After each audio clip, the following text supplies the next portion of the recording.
Namaste and welcome back to today's episode of Mahabharata Matters. In the previous episode, we saw that the Ashramavasika Parva had ended with the demise of an entire generation. Vidura, Dhritarashtra, Gandhari, Kunti had all left this earth. It had been 36 years since Yudhishthira had started ruling Hastinapura. Ill omens were happening all across the world. Krishna knew what was coming. The imminent destruction of the Yādava clan was in the horizon. Gandhari's curse to Krishna had to come true. Before that, there was already another curse in place that had to materialize as well. Long ago, when rishis Durvasa, Vishwamitra and Narada were visiting Dwaraka, a few of the youngsters wanted to tease and mock the rishis. So they dressed up Samba, one of the sons of Krishna, and Jambavati as a lady. They went to the rishis and claimed that she was a pregnant lady and asked them to predict whether she was having a girl or a boy. Their idea was to mock the rishis because no matter what they said, their answer would be wrong. Little did they realize that these rishis were visionaries. They saw right through the lies of these youngsters and got angry with them.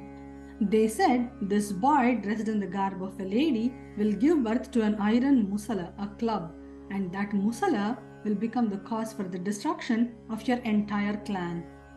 Because the destruction of the Yādava clan was to be caused by a Mausala, this Parva is called as Mausala Parva. The curse couldn't be undone. The youngsters were horrified. They thought they were pranking, and in return, they had received this devastating curse. The next day, Samba did actually deliver an iron Mausala. They were scared. They had run to Balarama and narrated the whole story to him. Balarama was very angry with them. He had ordered the Mausala to be crushed to powder and thrown away into the ocean. This had happened a long time ago, and everyone had happily forgotten this incident. Krishna knew it was time for this curse to come true. Kali was setting his foot in. There was no morality among his people anymore. The youngsters were disrespectful to their teachers and elders. Husbands and wives were cheating on each other. People did not hesitate to steal from others. There was no shame left in anyone. Everyone just drank alcohol, made merry, and berated whoever came their way. Krishna said they should all go on a pilgrimage to Prabhasa to purge themselves of their sinful thoughts and actions. This was the same place where Krishna had taken away the Yādava clan to make it easier for Arjuna to elope with Subhadra. That was a long time ago. Many things had happened ever since then. They all spent some time there, feasting and drinking on the shores of the ocean. Everyone was in a drunken stupor. At that time, suddenly Satyaki decided to speak his mind to Kritavarma. He had been angry with Kritavarma ever since he had chosen to fight on the side of Duryodhana. Today he taunted him and said, which great warrior in his right mind would kill sleeping people, set their tents on fire, and run away to his country? Has anyone seen this person who doesn't even have the courage to face his consequences? He was referring to the killing of the Pandava allies by Kritavarma, Kripa and Ashwathama. This enraged Kritavarma. He said, which useless warrior slays a person in meditation on the battlefield? He was referring to the killing of Bhurishravas by Satyaki. Both were drunk and a brawl started. Balarama was disgusted with his kin. He walked away towards the ocean, away from everyone. The brawl suddenly turned nasty. Satyaki had picked up a sword and chopped off Kritavarma's head. Kritavarma's supporters attacked Satyaki. Pradyumna, another son of Krishna, took sides of Satyaki. Now the entire Yādava clan started taking sides and attacking each other. Everyone was drunk. Suddenly they started picking up the areca grass that had grown by the shore and throwing at each other.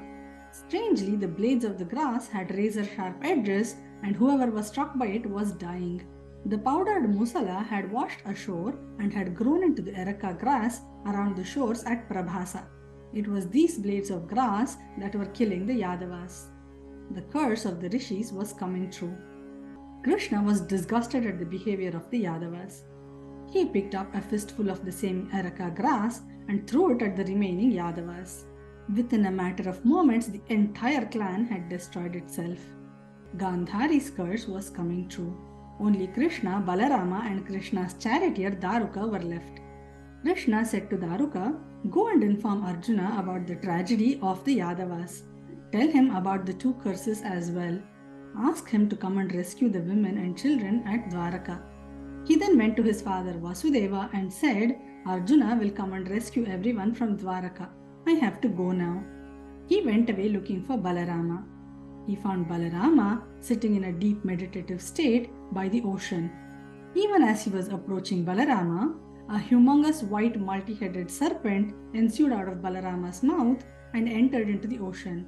It disappeared as quickly too. Balarama had left his mortal body and returned to his original form. It is said Balarama was an incarnation of the Adishesha Anantanaga on which Mahavishnu rests. Most of the Yādavas had perished. So what are our takeaways from this story? Nothing or no one is invincible. The Yādavas had become obnoxious with their power. They did not think it was wrong to mock or tease the rishis. In return, they had received the curse. To accompany their disgusting behavior, they had become arrogant, immoral, ruthless, and shameless as well. The end result of such attitudes can be nothing but destruction always. We also see that once the wheels of karma are set in motion, there is no way to reverse it. Samba and others had already set the wheels of motion of their destruction when they had ridiculed and mocked at the rishis. Even by pulverizing the Mausala, they could not remediate the curse. It came back to still be the cause for their destruction in a different form.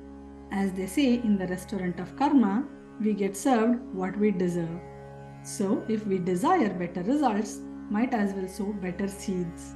With these thoughts, we come to the end of today's episode. Remember, in this series we are discussing matters of Mahabharata because even today, Mahabharata matters. Hari Om! Because the destruction of the Yādava clan was to be caused by a Mausala, this Parva is called as Mausala Parva.